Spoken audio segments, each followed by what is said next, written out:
اعوذ باللہ من الشیطان الرجیم، بسم اللہ الرحمن الرحیم۔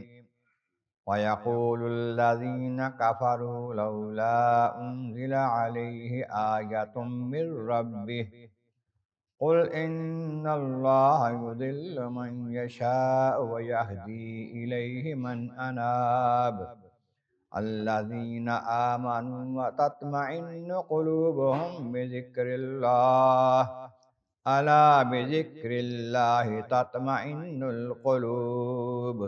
صدق اللہ العظیم۔ حمد و ثناء رب کریم اور درود و السلام بر سید خیر الانام کے بعد سورۃ الرعد کی آیت نمبر 27 اور 28 تلاوت کی گئی ہیں، جو 13ویں پارے کے 10ویں رکوع میں ہے۔ اس سے پہلی آیتوں میں بتایا گیا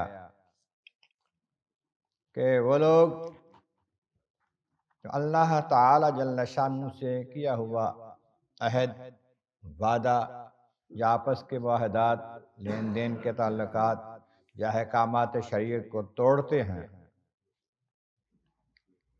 اور جس چیز کو اللہ نے ملانے کا حکم دیا ہے رشتہ داروں کے ساتھ تعلقات کو، ان کو ملانے کے الگ کرتے ہیں، توڑتے ہیں، زمین میں فساد پھیلاتے ہیں، کفر کے باعث، ناانصافی کے باعث، ان پر لعنت ہے، رحمت سے دوری ہے، اور ان کے لیے نہایت برا ٹھکانہ ہوگا دوزخ۔ اللہ تبارک و تعالی جل شانہ جس کے لیے چاہتا ہے رزق وسیع کر دیتا ہے، جسے چاہتا ہے کم عطا کرتا ہے، یہ اس کی حکمتیں ہیں، وہ جانتا ہے کس کو کیا دینا ہے۔ اور جو کافر ہیں ان کا حال یہ ہے کہ دنیا میں مال و دولت مل جائے تو اس پر راضی ہو جاتے ہیں، اس پر اترا جاتے ہیں، غرور تکبر کرنے لگ جاتے ہیں۔ لیکن پتہ ہونا چاہیے کہ دنیا کی زندگی تو آخرت کے مقابلے میں بہت معمولی ہے، بالکل ایک معمولی برتنا ہے، جہاں پر اصل زندگی تو آخرت کی زندگی ہے۔ اگلی آیتوں میں فرمایا کہ وہ لوگ جو کفر پر اڑے ہوئے ہیں، حضور نبی کریم علیہ السلام کے کئی معجزات دیکھنے کے باوجود تسلیم نہیں کرتے، تو کہتے ہیں نہیں کوئی اور معجزہ دکھائیں، کوئی ایسی نشانی دکھائیں جس سے پکا پتہ چل جائے کہ آپ نبی ہیں۔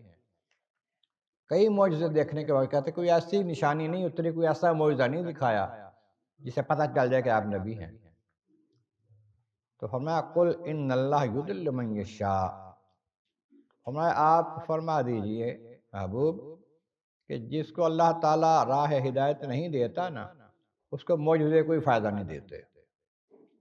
راہ حق جسے نہیں نصیب، جس میں اس کو معجزوں کے ساتھ کوئی فائدہ نہیں ہوتا، اور جو اللہ تعالیٰ کی طرف توجہ کرتا ہے، آنا چاہتا ہے، اللہ تعالیٰ اس کو راہ دیتا ہے۔ وہ تھوڑی سی نشانی دیکھ کر بھی مان لیتا ہے اللہ کے نبی کی عظمتوں کو۔ اور وہ لوگ جو ایمان لائے ہیں، حضور کی عظمتوں کو، نبوت کو، رسالوں کو تسلیم کر لیا دل و جان سے، تطمئن قلوبہم بذکر اللہ، ان کے دل اللہ کے ذکر کے ساتھ سکون پا گئے ہیں، اطمینان پا گئے ہیں، اللہ کی یاد ان کے دلوں میں سما گئی، ہر چیز میں اللہ کی قدرت کی نشانیاں دیکھتے ہیں وہ، اور ان سے ان کو سکون ملتا ہے۔